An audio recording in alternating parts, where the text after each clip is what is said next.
On va attendre le traduction. Ça marche? One, two, one, two. Ça marche? Good. Bon matin.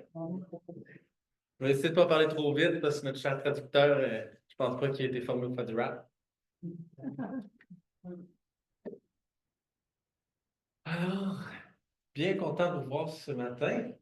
C'est toujours une bénédiction de pouvoir louer le Seigneur ensemble et encore plus apporter le message. C'est vraiment quelque chose de spécial. Je vous avoue, je me suis adapté maintenant. C'est pas nouveau vraiment pour moi maintenant, mais au début, c'était toute une adaptation parce que je me suis dit, waouh, hey, ça sort de ma tête et de mon cœur. Ça, il faut que j'apporte quelque chose de constructif finalement.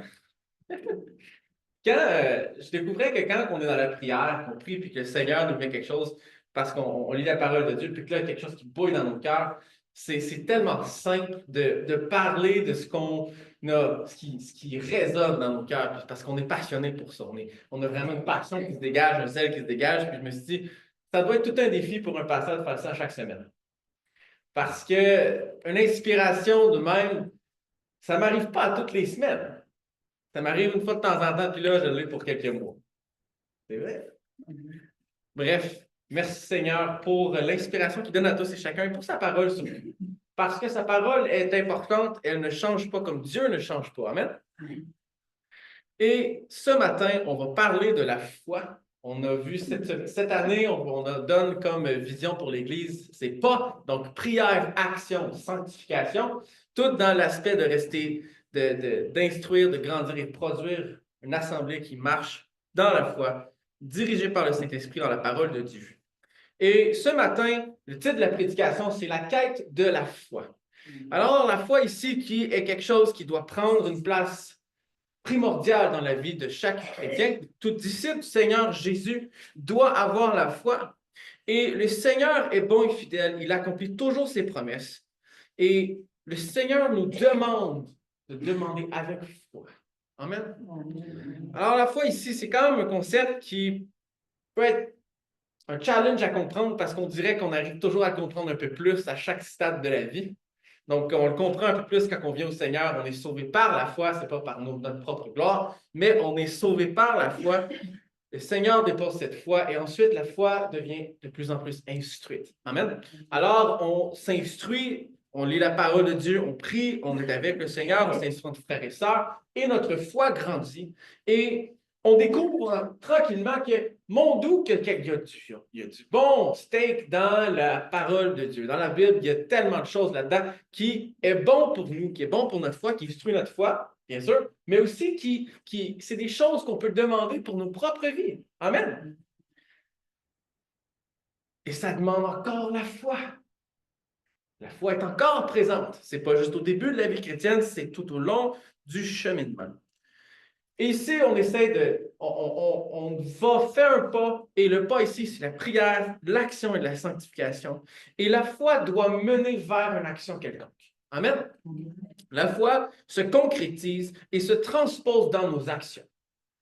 Maintenant, pendant que je réfléchissais, je priais, puis j'étais comme, je dis, Seigneur, là, il faut que je sois inspiré pour ma prêche. Je n'ai pas d'idée présentement, puis je veux pas arriver, puis là, ça va faire dur. Puis là, dans ma tête, parce qu'on est toujours plus rough envers nous-mêmes qu'on les autres vont l'être envers soi, envers la personne en tant que telle qui fait quelque chose. Comme quand on cuisine, c'est toujours, ah, c'est pas si bon que ça, finalement, tout le monde le goûte, tout le monde est comme, ah ouais, c'est bon. C'est vrai, c'est vrai. Mais quand on est dans notre tête et qu'on fait les choses un peu de manière routinière, on arrive à réaliser que dans le fond, c'est Dieu qui inspire et Dieu le fait et Dieu inspire. Amen. Dieu inspire. Et Dieu le dit à ses disciples de ne pas s'inquiéter de ce qu'il allait dire. Parce que dans l'heure avant, le Saint-Esprit les inspirait à savoir quoi. Amen. Alors, j'étais quand même là, je réfléchissais, j'essayais de ne pas trop capoter. Je me disais, ah, c'est correct, le Seigneur, tu as tout ça en contrôle. Puis ça m'est venu dans mon esprit, puis j'étais en train de travailler, puis j'étais en train de lever un bon morceau de quartz. J'étais en train de sauter ça d'une table parce que ça venait elle venait de finir. Alors, je saute dans l'eau parce que je travaille avec de l'eau ici qui vient travailler la roche. Et je pogne un morceau, puis là, tout à coup, j'ai quelque chose qui me vient, je dis, et où ta foi?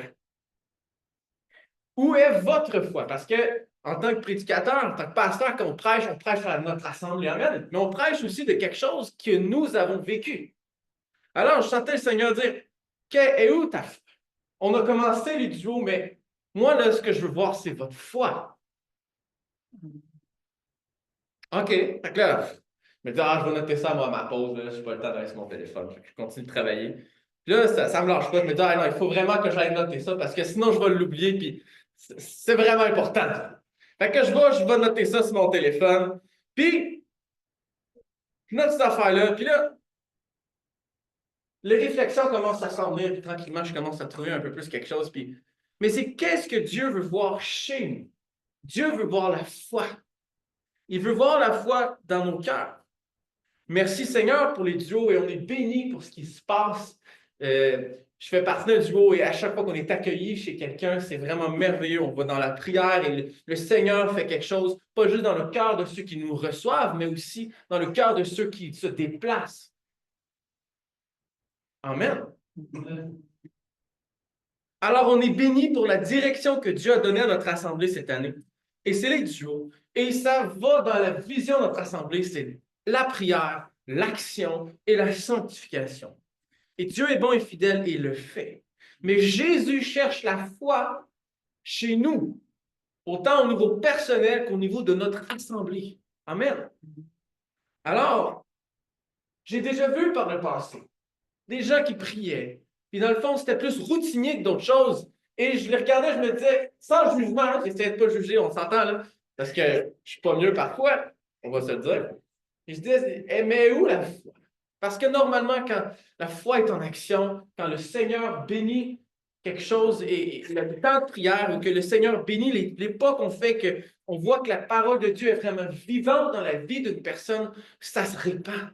On ne peut pas s'empêcher d'en parler. On le voit chez la personne, il y a quelque chose qui a changé, il y a quelque chose qui va bien finalement. Et Jésus cherche la foi chez chacun d'entre nous. Amen.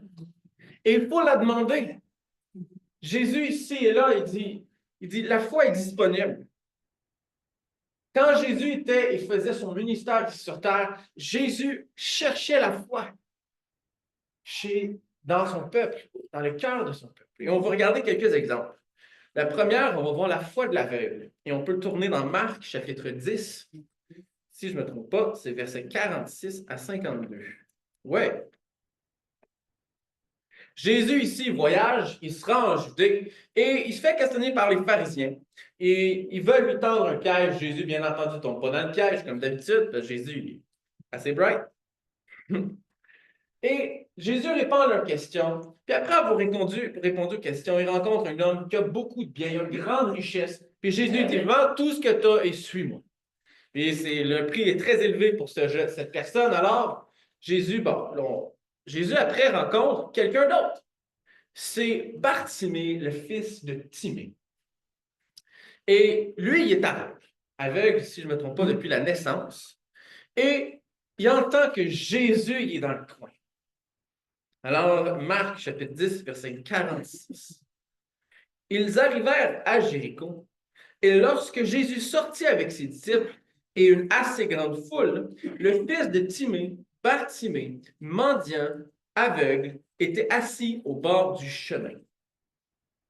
Il entendit que c'était Jésus de Nazareth, et il se mit à crier, « Fils de David, aie pitié de moi! » Plusieurs le reprenaient pour le faire taire, mais il criait encore plus fort, « Fils de David, aie pitié de moi! » Jésus s'arrêta et dit, « Appelez-le. » Ils appelèrent l'aveugle en lui disant, « Prends courage, lève-toi, il t'appelle. » L'aveugle jeta son manteau et se levant d'un bond, vint vers Jésus. Jésus, prenant la parole, lui dit, « Que veux-tu que je fasse? » « Rabouni, lui répondit l'aveugle, « que je recouvre la vue. » Et Jésus lui dit, « Va, ta foi t'a sauvé. » Aussitôt, il recouvra la vue et suivit Jésus dans le chemin. L'aveugle ici a élevé la voix. L'aveugle n'était pas juste dans sa tête, il disait Jésus, Jésus, Jésus, viens ici à mon secours, viens ici à mon secours. Ses lèvres ont dit quelque chose, son souffle, il poussait le souffle, puis il parlait, ses cordes vocales étaient à l'œuvre. Puis il parle, il crie, il se fait décourager, il se faisait hey, tais-toi là, arrête, arrête, non, non, arrête. Puis tout le monde, on dirait que cherche à juste lui dire écoute, tais-toi là, fais ta petite vie, continue, t'es aveugle, c'est correct, là, mendier de l'argent, puis on va te donner un peu d'argent, mais là tais-toi, arrête, t'es gossant. Bon québécois, tu gosses. Mais l'homme lâche pas de crier. Il crie à tue-tête parce qu'il savait qui Jésus était. Il en avait entendu parler. Amen. Et il savait qui Jésus était et qu'est-ce que Jésus pouvait faire. En quelque sorte, ici, l'aveugle savait qui Jésus était, que Jésus était le Fils de Dieu. Il avait entendu parler de tous les miracles que Jésus faisait. Tout le monde l'entend crier. Personne l'encourage à aller voir Jésus. Jésus s'arrête. Il sait que cet homme est dans le besoin.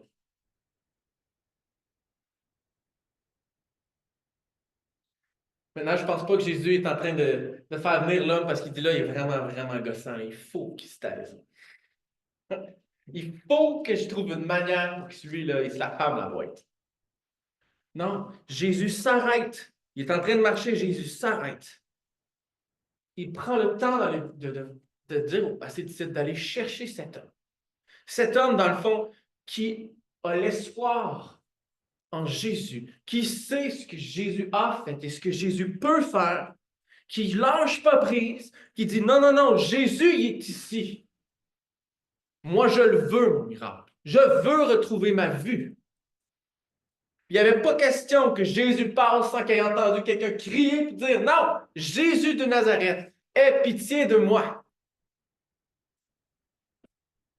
Il s'attache à l'espoir que Jésus va l'entendre et que Jésus va répondre à sa demande et que Jésus va le guérir.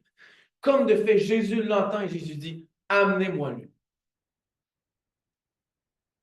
On voit dans les prochains versets, ça n'a pas pris 2 secondes. Le gars, il a tout lancé, il a dit, ah oui, let's go, on y va. Les disciples de Jésus l'amenèrent vers Jésus. Jésus lui demande, qu'est-ce que tu veux que je fasse pour toi? Il lui dit, Rabouni, je veux retrouver la vue. On s'entend que la vue, c'est quelque chose de précieux, n'est-ce pas? Parce que si on n'a pas nos yeux, ou même l'ouïe, les oreilles, si on n'entend pas, c'est difficile. Moi, je trouverais ça bien difficile de vivre, pas entendre, ou de vivre, puis pas voir. Ce serait bien difficile. Pensez-y. Je me lève le matin, puis je ne vois pas ma belle femme. Je ne la vois pas avec son beau sourire, ses belles lunettes à tous les jours, finalement. Je ferais vraiment pitié. Ça ferait pitié, mon affaire. Et Jésus lui dit, va, ta foi t'a sauvé. Le mot grec utilisé ici pour t'a sauvé signifie sauver, être guéri.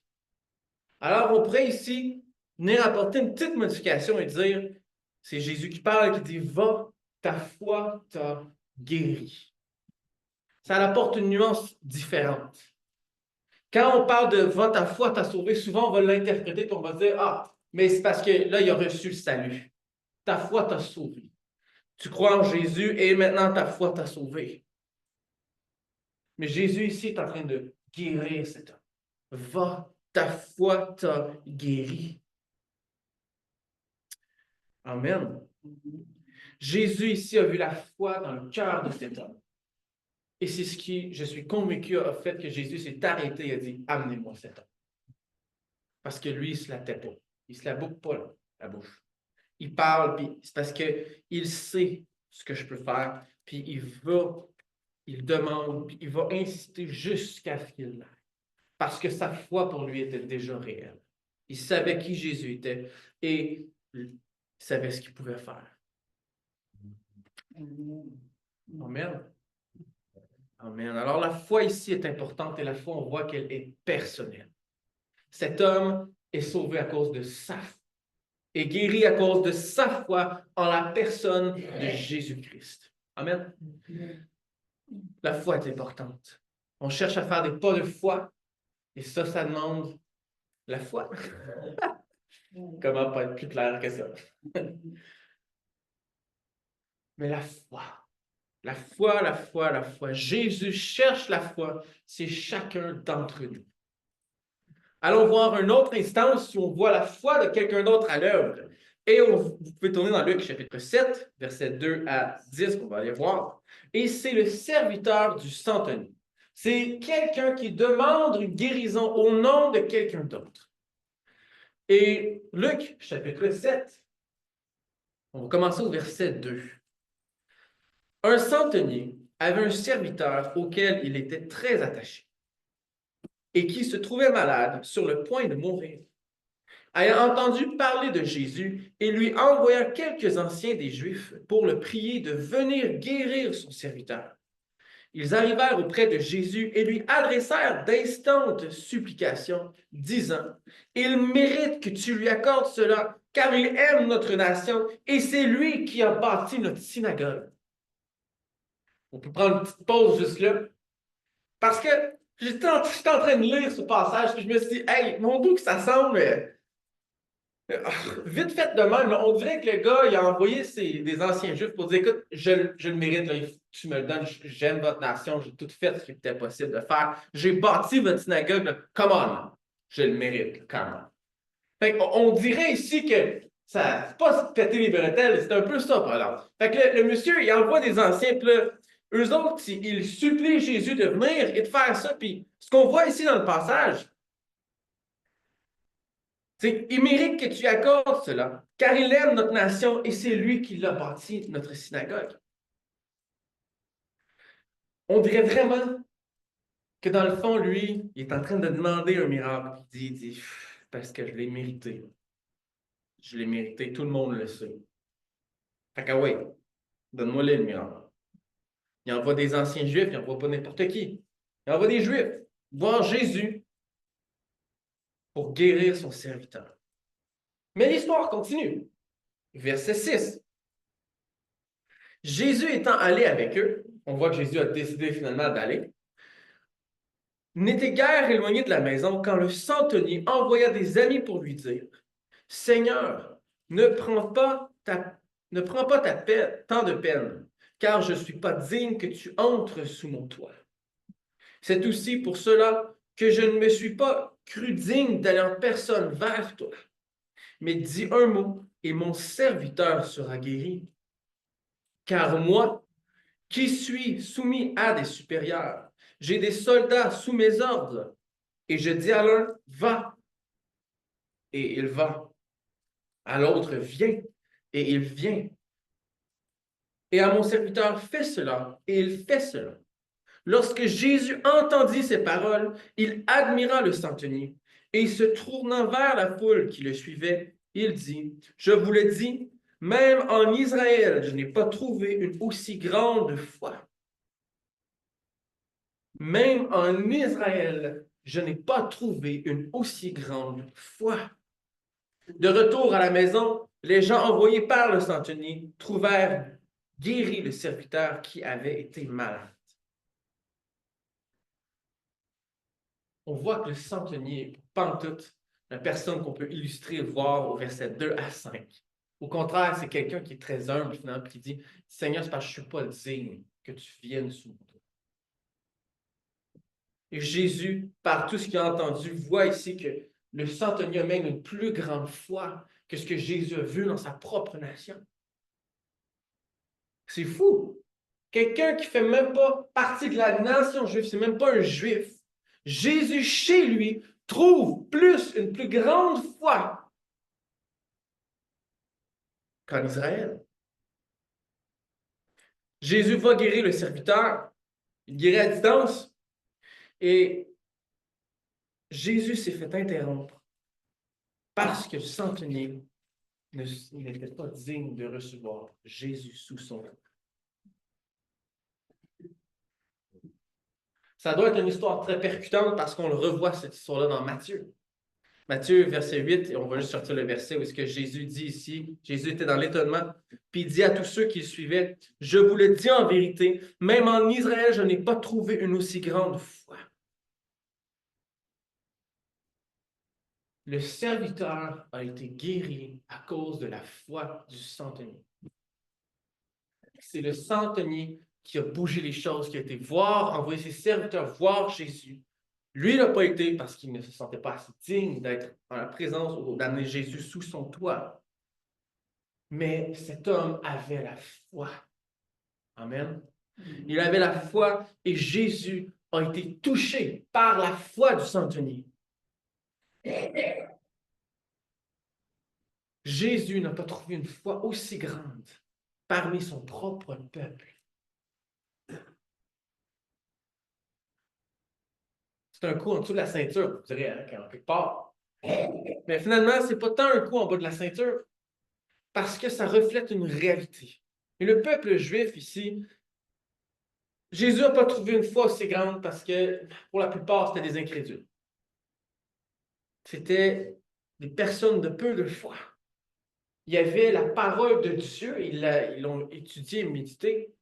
Pendant des années, ils ont eu accès à la parole de Dieu. Et en quelque part, leur foi n'était pas aussi grande que quelqu'un qui était romain. Un centenier qui était romain. Qui n'était même pas juif. Maintenant, est-ce qu'il avait accès à tous les écrits? Je ne le sais vraiment pas. Il va falloir que je fasse plus de recherches advenant que je décide d'approfondir ce sujet-là. Mais cet homme avait la foi, plus que ceux qui avaient les Saintes Écritures. Imaginez-vous, nous aussi, on a les Saintes Écritures parmi nous. On a la Bible, on a un livre ici qui nous rapporte toutes les paroles de Jésus, le ministère de Jésus, qui nous montre toutes les promesses de Dieu envers nous, qui nous apprend qui Dieu est aussi finalement. Qu'est-ce que Jésus a fait?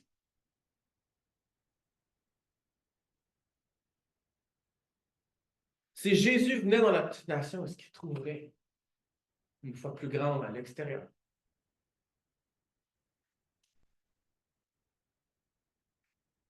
Prière, action, sanctification. La foi joue un rôle dans ces trois aspects-là. Elle est où notre foi? On a la parole de Dieu. Nous l'avons. Mais où est notre foi? On peut connaître Jésus par la parole de Dieu. On peut le connaître par la prière parce que le Saint-Esprit nous révèle aussi. On peut connaître Dieu. Mais simplement le connaître ne veut pas dire que notre foi a grandi. Ça, c'est une demande qu'on doit faire. On doit le demander au Seigneur, Seigneur, que ma foi grandisse. Par la foi de quelqu'un qui n'était pas un juif, Jésus a guéri le serviteur du centenier. Parce que le centenier avait la foi. Allons voir la guérison du paralytique. Dans Matthieu chapitre 9, c'est une autre histoire où on voit que ce dernier guérit à cause de la foi de ses amis. Matthieu chapitre 9, versets 1 à 7. Jésus, étant monté dans une barque, traversa la mer et alla dans sa ville. Et voici, on lui amena un paralytique couché sur un lit.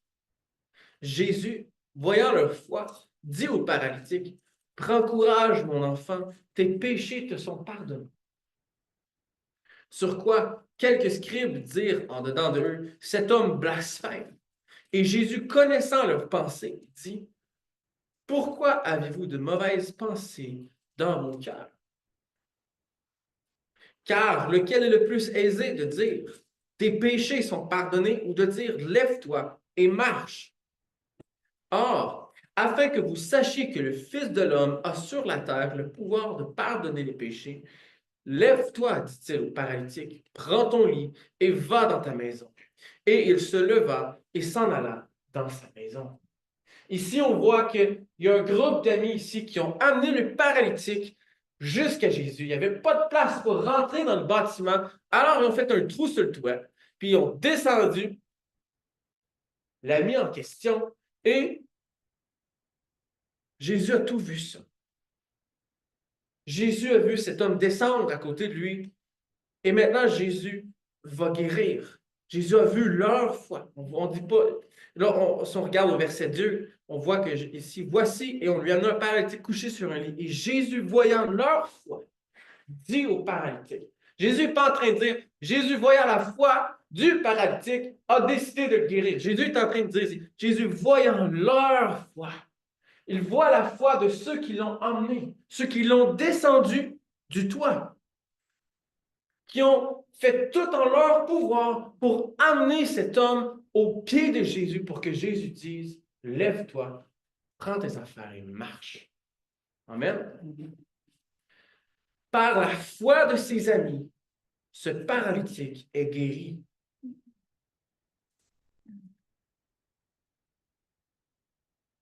C'est des amis qui apportent un ami vers Jésus parce que lui ne peut pas marcher et ils savent qui Jésus est. Ils savent que Jésus peut le guérir.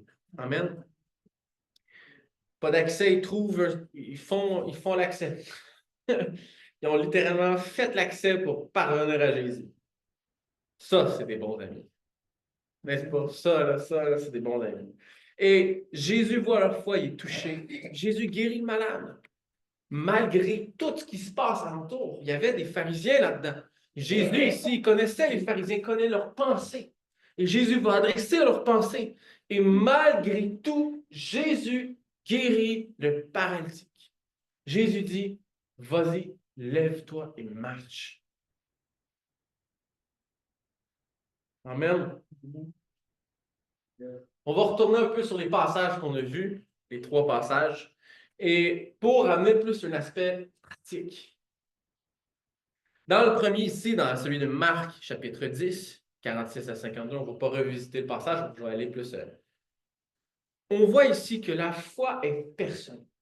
Jésus a vu l'aveugle et l'aveugle ici était tenace. L'aveugle a persévéré dans sa demande. L'aveugle n'a pas juste demandé une fois et dit, ah, il ne m'a pas entendu, il m'a oublié, ah, c'est pas grave, prochaine fois, prochaine fois. L'aveugle, quand il élevait la voix encore plus quand il entendait quelqu'un critiquer ou dire « Ah, arrête! Arrête! » Non, non. Il criait encore plus fort pour que Jésus vienne, pour que Jésus l'entende et que Jésus le guérisse. Il n'y avait pas question qu'il se taise. Il allait y aller, il allait persévérer, il allait demander jusqu'à ce que Jésus l'entende.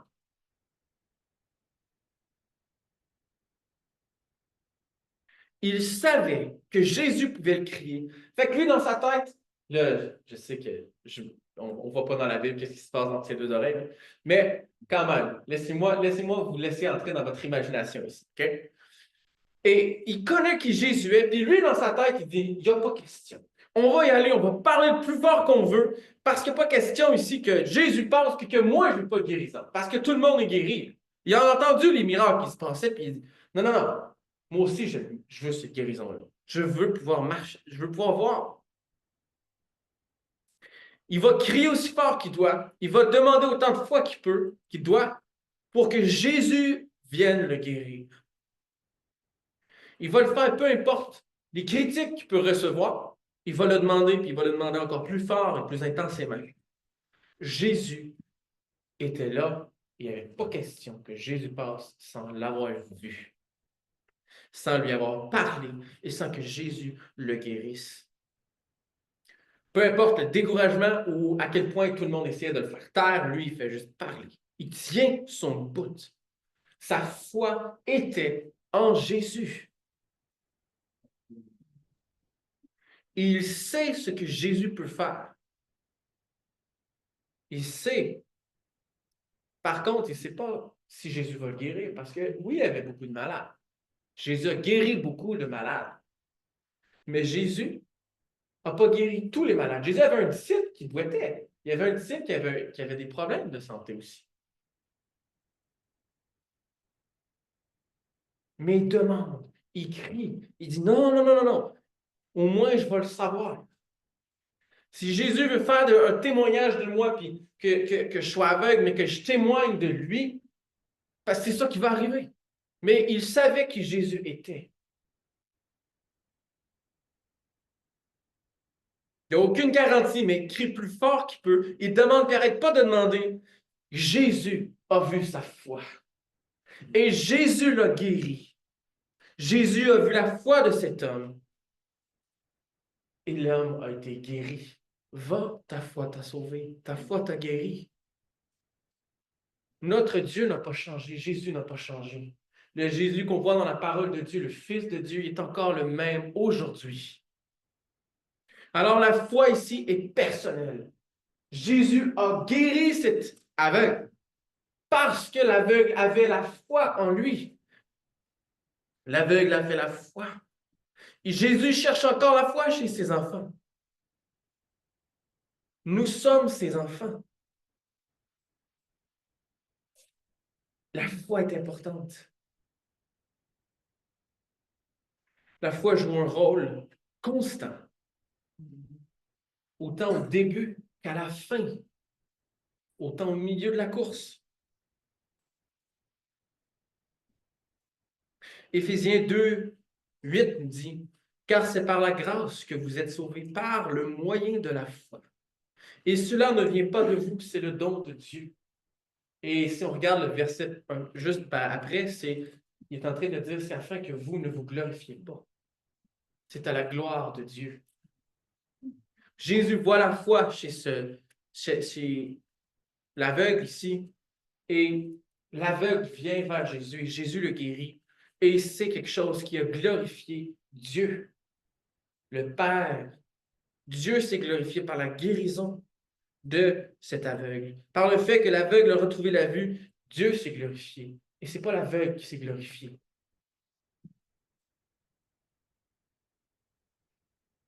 On est sauvé par le moyen de la foi aujourd'hui. Ça non plus, ça n'a pas changé. On est sauvé par la foi, nous sommes guéris par la foi.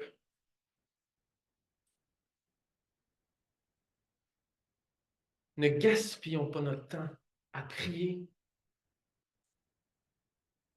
à lire la Bible, juste pour que ça nourrisse notre connaissance de la parole de Dieu.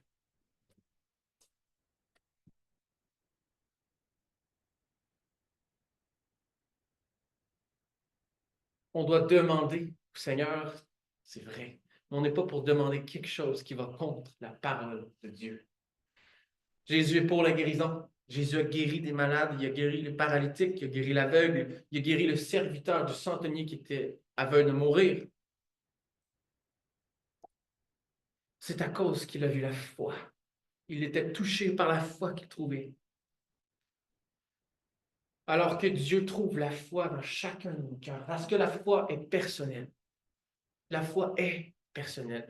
Jésus veut voir la foi chez chaque individu ici ce matin. Jésus veut voir la foi dans chacun de ses disciples. Jésus ne veut pas juste voir des personnes venir puis être guéri parce que mon ami avait la foi. Parce que l'autre, là, lui qui m'a apporté, là, lui, il croyait bien là-dedans. Puis, hey, regardons ça, je suis guéri, puis je vais retourner faire toutes mes vieilles habitudes, puis retourner à ce que je faisais. Jésus veut voir la foi dans nos cœurs. Jésus nous guérit. Amen. Si on va voir un aspect plus pratique dans l'histoire du centenier et dans l'autre aussi, parce que les deux ici, c'est quelqu'un qui est guéri à cause de la foi des autres. Alors, c'est que notre foi peut en guérir d'autres. On a vu l'histoire du centenier, la guérison de son serviteur. Jésus était épaté par la foi, la grandeur de la foi du centenier. Alors, Jésus ici a acquiescé à sa demande. Et Jésus allait se rendre et pour guérir l'homme qui était malade, le serviteur qui était malade. Il n'a même pas pu rentrer. Le centenier a demandé, a dit qu'il n'était pas digne de rentrer sous son toit. Jésus guérit une personne à cause de la foi d'un autre. On voit la même chose dans la guérison du paralytique. C'est ses amis qui l'ont amené et Jésus a été touché par leur foi, a vu leur foi. Il voit la foi du centenier et guérit son serviteur. Il voit la foi des amis du paralytique, il guérit le paralytique. Amen. Jésus n'a pas changé. Ça part tout d'une foi personnelle. Jésus a vu leur foi. Et leur foi, Jésus était touché, Jésus a guéri. Il a vu la foi chez quelqu'un qui avait la foi en Jésus. Alors, de notre foi personnelle, de notre foi en tant que communauté, congrégation, Jésus peut en guérir d'autres. Mais ça part tout d'une foi qui vient de nos cœurs. Amen. Jésus guérit à cause de la foi d'un autre. Jésus est sensible. Jésus n'est pas devenu insensible avec les années. Jésus prépare une place pour nous en haut. Jésus nous aime encore. Jésus veut prendre soin de ses enfants. Mais Jésus cherche la foi. On prend un pas cette année. Prière, action, sanctification. Mais sans la foi, il n'y a rien qui se passe. Le pas n'est jamais fait.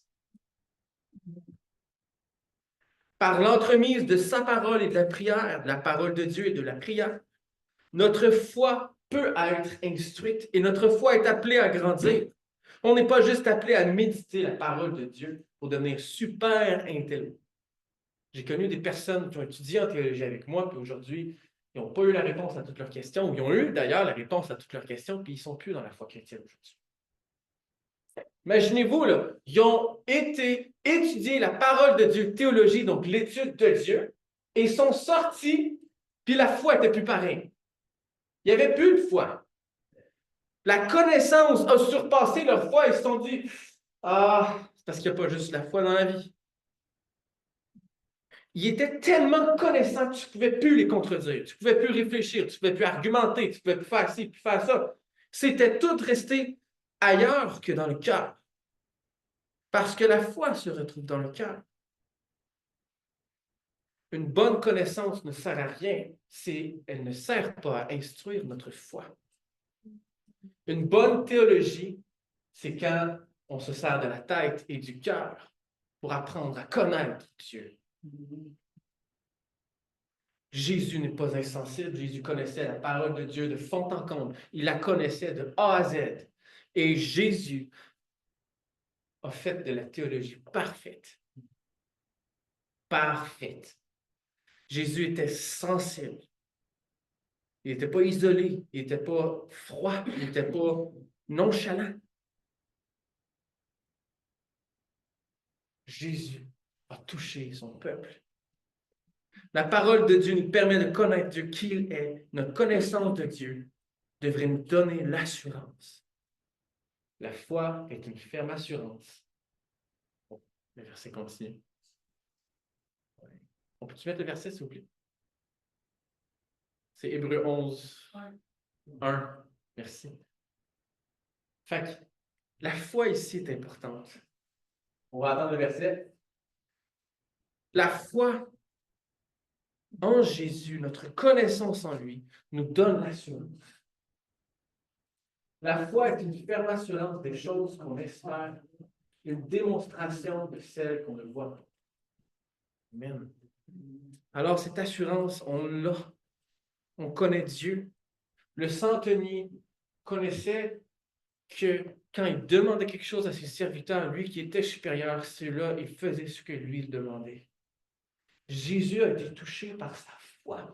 Imaginez-vous donc, sa foi était plus grande que tout ce que Jésus avait vu en Israël. Jésus n'a pas changé. Alors, imaginez-vous ici. Maintenant qu'on comprend tout ça, on voit que le centenier a demandé quelque chose et il savait que s'il demandait Jésus, même s'il n'était pas là présent dans la maison, sous son toit, que son serviteur serait guéri si Jésus disait juste un mot. Maintenant, pensez si tout le peuple du Seigneur, tous ses enfants se mettaient à prier de cette manière. Il disait, Seigneur, je sais que tu peux le faire. Le centenier, il est venu vers toi et t'a demandé la guérison pour son serviteur. Il savait que quand lui demandait quelque chose à ses serviteurs, ces choses se passaient. Il savait que c'était la même chose avec toi. Lorsque tu disais quelque chose, que tu commandais quelque chose, la chose arrivait. C'est la foi. La foi est une ferme assurance. Des choses qu'on espère, une démonstration de celles qu'on ne voit pas, mais qu'on sait que Jésus, s'il dit un mot, la chose arrive. Amen. Amen. Alors, notre foi doit être en action. Prière, action, sanctification. Elle doit se transposer dans nos actions. Et c'est primordial pour que notre foi grandisse. La foi est un mélange de connaissances, d'action, aussi de sanctification, c'est vrai. Mais c'est un mélange de ces choses que Dieu nous donne par sa parole, par la prière, par l'action. Amen. Alors que Dieu fasse grandir notre foi. Que notre foi grandisse ce matin. Et c'est vraiment ce que j'avais à cœur. On est appelé à faire la volonté du Seigneur par la foi, à lui demander des choses par la foi. Amen. Et maintenant, merci Seigneur pour nos dieux. Je suis vraiment béni. On se déplace, on est en action, on prie pour les besoins, on prie pour les gens et on étudie, on prie, on lit la parole de Dieu et on peut mettre de côté la foi.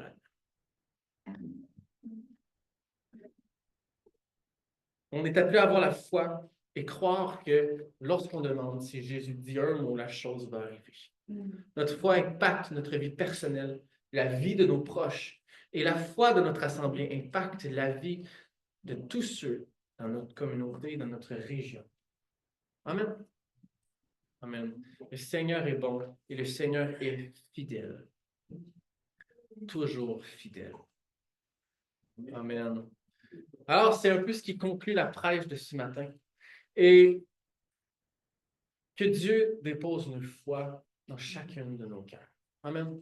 Une foi qui est grandissante. Une foi qui rapporte du fruit. On veut porter du fruit et on veut plus de foi dans nos cœurs, dans nos vies personnelles, dans nos temps de prière. Père éternel, merci. Merci Seigneur pour ta grâce. Merci pour ton amour. Merci pour la foi. Seigneur, merci pour qui tu es. Merci parce qu'on apprend qui tu es par ta parole, par la méditation de ta parole, par la lecture de ta parole, Seigneur, par la prière. Jésus, tu es vrai encore aujourd'hui. Tu es vivant encore aujourd'hui. Seigneur, apprends-nous à prier et apprends-nous à grandir dans notre foi. Que notre foi soit instruite et que notre foi soit à l'œuvre. Seigneur, que tu puisses venir parmi nous et que lorsque tu nous regardes et que tu nous vois, Seigneur, que tu puisses être épaté et juste dire, j'ai pas vu une foi aussi grande, comme tu as dit, Seigneur, du Saint-Denis. En tout Israël, j'ai jamais vu une foi aussi grande. Seigneur, que tu peux voir en nous cette foi qui était dans le cœur du Saint-Denis. Seigneur, que tu puisses toucher nos cœurs.